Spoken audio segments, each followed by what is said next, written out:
Bienvenidos a la lección número 7 del libro de Josué. El título de esta lección es Lealtad Suprema. Permíteme recordarte la estructura literaria del libro de Josué que te presenté en la lección número 1. Esta es una forma de ver el contenido de todo el libro de una manera panorámica y nos ayuda mucho a entender cuál es el énfasis o los diferentes énfasis que Josué le da a este libro, a esta obra literaria, especialmente ubicándonos cuál es el centro del libro, que en este caso hay dos zonas centrales del libro, que nos sirve también para ver temas principales que Josué resalta de esta manera. Tenemos que ver este quiasmo por el mismo hecho de que enfatiza los tres lugares que la lección de esta semana resaltó. Esta lección nos habló especialmente de Gilgal, del monte Ebal y de Silo. Gilgal y Silo ciudades, Ebal un monte. ¿Qué es lo que pasa con estas ciudades y qué relación tienen estas ciudades con el mensaje de Josué? Bueno, la estructura literaria nos empieza a decir algunas cosas importantes. Empecemos con Gilgal.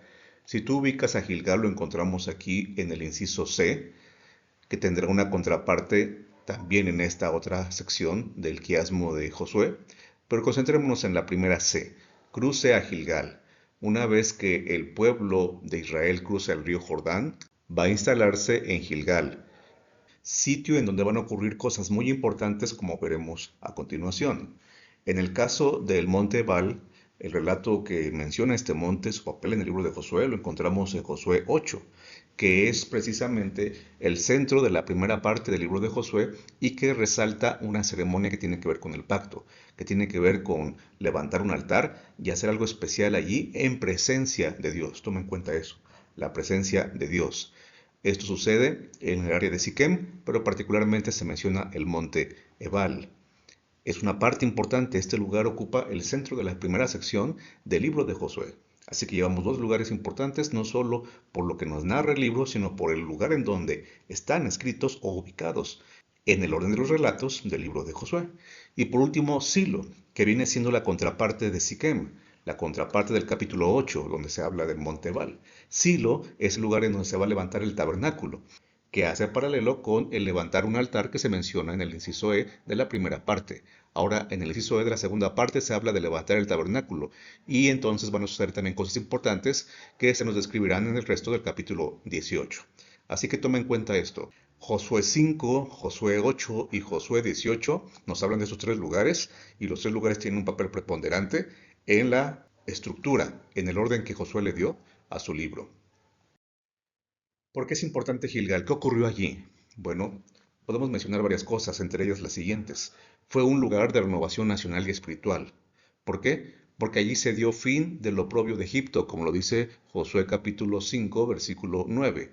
Allí acabó el oprobio de Egipto.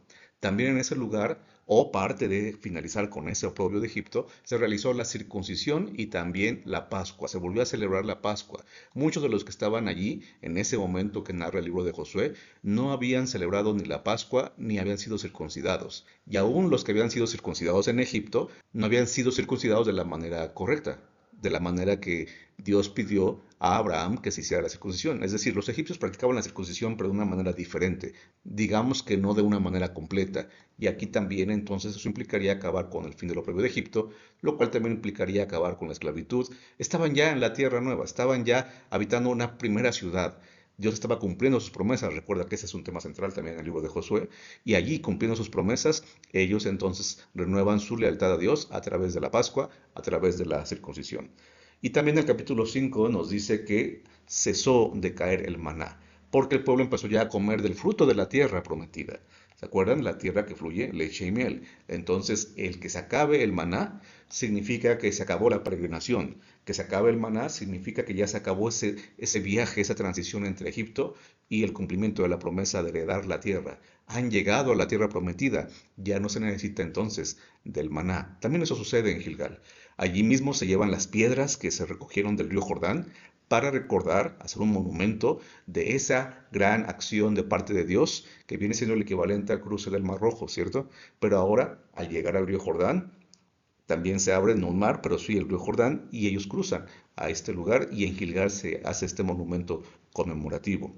Y también nos dice Josué que Gilgal se convirtió en el centro de operaciones, digamos en el cuartel general. Desde un punto de vista militar, bélico, el cuartel general de Josué se ubica en primer lugar en la ciudad de Gilgal. En el caso del monte Ebal, encontramos que allí se hace una ceremonia que recuerda, nos remonta a Deuteronomio 27, cuando Moisés pronunció las maldiciones que caerían sobre aquellos que fueran infieles, transgredieran, quebrantaran el pacto, las maldiciones. Y esto después de derrotar a Ai, la ciudad de Ai, nos presenta un mensaje interesante. Recuerdas que la ciudad de Ai ya había sido intentada ser conquistada, pero por el pecado de Acán, como lo estudiamos la semana anterior, el pueblo de Israel fracasó en ese primer intento. Ahora que ya el pecado de Acán ha sido descubierto y también se ha ejecutado la sentencia en contra de Acán, ahora entonces viene este segundo intento y en ese segundo intento Dios les da ahora sí la victoria y después de suceder eso viene esta renovación o recordatorio del pacto, pero especialmente de las implicaciones del pacto. ¿Qué pasa cuando desobedeces el pacto y qué pasa cuando eres fiel al pacto? Ese es el énfasis de lo que sucede allí en el Monte Ebal.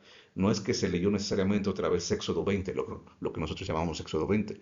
Se enfatiza que se hicieron muchas cosas, pero Josué resalta el asunto de las implicaciones de ser fieles o infieles al pacto. ¿Recuerdas lo que te mencioné la semana pasada? Si Josué 6 es el ejemplo, el paradigma de cómo Dios les iba a dar victorias, como lo que sucedió en Jericó, Josué 7 es el paradigma, el modelo de lo que sucedería si el pueblo era infiel y entonces esto acarrearía derrotas. Josué es muy claro al reconocer que si Dios ha de cumplir sus promesas o seguir cumpliendo sus promesas y entregarles la tierra de Canaán, será porque ellos son fieles al pacto. Y si no lo son, habrá consecuencias, habrá implicaciones. Y esas implicaciones, por supuesto, no son ni agradables ni las deseadas.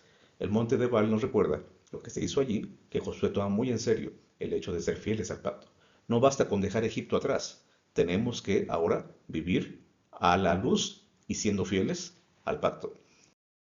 En el caso de Silo, lo que encontramos allí es, mencionábamos, que el tabernáculo se establece en ese lugar, en esa ciudad. El santuario, que era portátil, llega a un punto en donde por fin va a estar mucho más estable durante varios años. Allí se pone ese lugar que representaba la misma presencia de Dios y por lo tanto es el cumplimiento de otra promesa. Dios prometió estar en medio de su pueblo. Aquí ahora, en la tierra prometida, también ha de cumplirse eso y se ve con el establecimiento del tabernáculo en Silo. La presencia de Dios, la promesa cumplida en medio de su pueblo. Y por lo tanto, de allí se sigue repartiendo la heredad. Repartir la herencia tiene que ver con decisiones importantes. Repartir la herencia en la tierra prometida, en la Canaán terrenal, tiene que ver con el santuario. Pedir la dirección de Dios y que la presencia de Dios esté allí para entonces repartir la heredad podría implicar que nosotros también, desde el santuario, hemos de recibir pronto la heredad que aunque no merecemos, Dios nos quiere dar. Nosotros no vamos a ser beneficiarios de la repartición de Canaán terrenal, de la tierra de Israel que actualmente se encuentra en ese planeta. Nosotros seremos herederos de la Canaán celestial. Y desde el santuario celestial Jesús está haciendo todo lo necesario para que esa heredad sea nuestra, no solamente ya por promesa, sino también en cumplimiento. Por supuesto, tenemos que dejar Egipto, tenemos que ser fieles al pacto y entonces disfrutar para siempre lo que implica la presencia de Dios en su tabernáculo en medio de su pueblo. ¿Por qué son importantes esas tres ciudades? Porque las tres nos cuentan algo de ese dejar Egipto y entonces empezar a vivir como Dios esperaba que se viviera en Canaán. Como cristianos tenemos que pasar por esa misma historia. Si te fijas, hay varias cosas que nos menciona Josué con esos tres lugares que se parecen a lo que sucedió en el ministerio de Moisés. Hubo también un momento de Pascua, hubo también un momento en el cual se expresaron las maldiciones y las bendiciones del pacto, y hubo un momento en donde se estableció el tabernáculo. En este caso, Josué pasa por ese mismo camino, y al final de cuentas esto implica que nosotros también hemos de pasar, el nuevo Israel ha de pasar por ese camino. Estos tres eventos, esos tres lugares y los eventos que ocurren en ellos representan también de alguna forma la vida del cristiano, el peregrinaje de este pueblo actual de Israel, el tuyo y el mío, nuestro peregrinaje para poder llegar también a la Canaán que Dios nos ha prometido. Tenemos que dejar Egipto, tenemos que estar seguros de recibir los beneficios de la Pascua, de la circuncisión, de términos espirituales, por supuesto. Tenemos que estar seguros de que Gilgal, de allí Dios está controlando a través de Josué, que es Cristo Jesús, el capitán de la guardia, el capitán del ejército de Jehová, y Él nos va a conducir a la presencia misma de Dios, siempre y cuando seamos fieles al pacto. Gilgal, Ebal, Silo nos cuentan una historia. Deja que Dios cuente en esa historia también contigo.